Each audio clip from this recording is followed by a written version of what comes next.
আমি আগে বলেছিলাম না, মাছ না পেয়ে ছিপে কামড় দিচ্ছে। সিঙ্গাপুরে এখন আর কিছু পাচ্ছে না, আমার নামে নালিশ দিয়েছে পররাষ্ট্র মন্ত্রণালয়ের কাছে যে উনি জঙ্গি ছিল বাংলাদেশে, উনি সংসদ ভাঙার মামলার আসামি। আরে শয়তান, এগুলো তো সব তোদের বানানো। আমি এদেশে ইসলামী আন্দোলন একামতে দিনের একজন নগণ্য কর্মী, এখন প্রকাশ হয়ে গেছে। আমি কয়দিন পরে রোপণ হব, এই আর আমি প্রসব পেয়ে গেছি, এখন খালি পড়ে আসলে হবে। এটা আমি 23 সালে হয়েছে আজ আমির জামাতের হাতে, কিন্তু এখন ফর্মালিটি কিছু আছে, এগুলো মেনটেন করলে স্পষ্টভাবে আমি ঘোষণা দিচ্ছি, এই দেশের একামতে দিন ইসলামী আন্দোলন, বিশেষ করে জামাত ইসলামী বাংলাদেশের আমি একনিষ্ঠ একজন খাদেম কর্মী।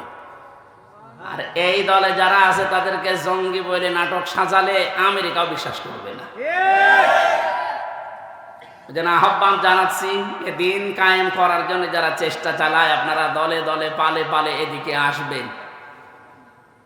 ফাসা উলাইকা ইয়াকুনু মিনাল মুহতাদিন। আসা শব্দ ব্যবহার করা হয় বালাগাত মান্তিকের কায়দায় সত্য এবং অবশ্যই এ শব্দ বোঝানোর জন্য। আল্লাহ বলেন আশা করা যায়, মানে সত্যি এটা। এই মানুষগুলো যারা 5টা গুণ অর্জন করবে, এরা হেদায়েতের ওপরে আছে। আল্লাহ আমাদেরকে কবুল করেন, বলেন আমিন। এতটুকু আল্লাহ কিন্তু শেষ করে দেননি। যারা শুধু মসজিদ মাদ্রাসা খানকার দায়িত্ব পালন করেই মনে করছেন আমরা মনে হয় আমাদের দায়িত্ব শেষ করে দিলাম, আমাদের আর কিছু করা লাগবে না। আজালতুম সিকায়াতাল হাজ্জি ওয়া ইমারাতাল মাসজিদিল হারাম। আল্লাহ তাআলা বলেন যে মানুষগুলো মনে করে হাজিদের পান করিয়েছি, হাজিদের খেদমত করে, কাবা শরীফের খেদমত করে আমাদের দায়িত্ব শেষ হয়ে গেছে। না, কামান আমানা বিল্লাহি ওয়াল ইয়াউমিল আখির ওয়া জাহাদা ফি সাবিলিল্লাহ, যারা আল্লাহর প্রতি, কিয়ামতের প্রতি বিশ্বাস করে, আর এই জমিনে যারা মুজাহাদা করছে, চেষ্টা করছে আল্লাহর দ্বীনের জন্য, মানবতার জন্য, ফেনী, নোয়াখালী, কুমিল্লার এই মানবতার জন্য সবচাইতে বড় ভূমিকা যারা পালন করছে, আমাদের উচিত হচ্ছে তাদের সহযোগিতা করা।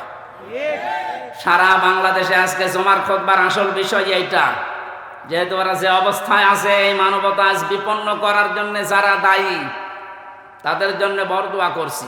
আল্লাহ তুমি তাদের তো হেদায়েত পাবে না, জালেমরা হেদায়েত পাবে না, এই জন্য দোয়া করছি, বড় দোয়া করে লাভ নেই ওদের জন্য।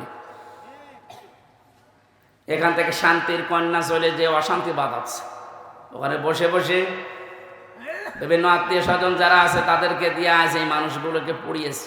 এই এতদিন পর্যন্ত শাহবাগে যে হিন্দু ভাইরা আন্দোলন করলেন, কালকে তো আপনাদের কত মন্দির ভেসে গেল, ভেঙে গেল, এখন কিছু বলছেন না?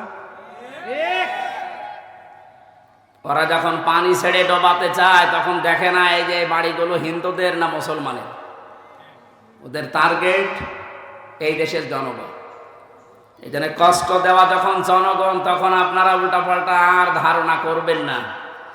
আমরা আহ্বান জানাচ্ছি, যারা বাংলাদেশের 64 জেলাতে দায়িত্বে আছে, বিশেষ করে একামতে দিনের দায়িত্ব যারা পালন করে, আপনাদের যতটুকু আছে, যদি 1 টাকাও হয় তাদের হাতে পৌঁছিয়ে দেন। এরা এই মাধ্যমগুলো দিয়ে আমিরে জামাতের হাতে পৌঁছিয়ে দিলে পঙ্খানু ওগুলো জায়গা মতো পৌঁছাবে। অনেক নকল ভণ্ড প্রতারক আছে, এই জালেমদের দোসররা শেষ হয়ে যায়নি, ওরাও কিন্তু এই কাজটা এখন মানুষকে উল্টা পাল্টা বুঝিয়ে টাকাগুলো খাওয়ার ধান্দায় আছে। এই জন্য আমি আহ্বান জানাচ্ছি, আপনার টাকা যদি মনে করেন যে সঠিক জায়গায় পৌঁছাবে, আমিও চেষ্টা চালাচ্ছি, যাদের সামর্থ্য আছে এই দায়িত্বশীল মানুষগুলোকে দেবেন। এরা ঠিক দায়িত্ব নিয়ে 100 ভাগ উপরে পৌঁছিয়ে দিলে ওই জায়গা মতো পৌঁছিয়ে যাবে ইনশাল্লাহ। এই ঘরের দিকে খেয়াল রাখবেন, যেহেতু নতুন হচ্ছে, কিয়ামত পর্যন্ত এখানে যারা সেজদা দেবে, এদের সেজদাগুলো যেন আল্লাহ কবুল করেন। আর কাবা শরীফ যখন জান্নাতে যাবে, এই মসজিদটাও ইঞ্জিন হিসাবে জুড়ে দেওয়া হবে বগির সাথে, বগি হিসাবে ইঞ্জিনের সাথে। এখানে যারা নামাজ পড়বেন তারাও ওই বগির ভেতরে কাবা শরীফের ওই ইঞ্জিনের সাথে জান্নাতে প্রবেশ করতে পারবেন। আল্লাহ যেন সেই তৌফিক আমাদেরকেও দান করেন, আমিন।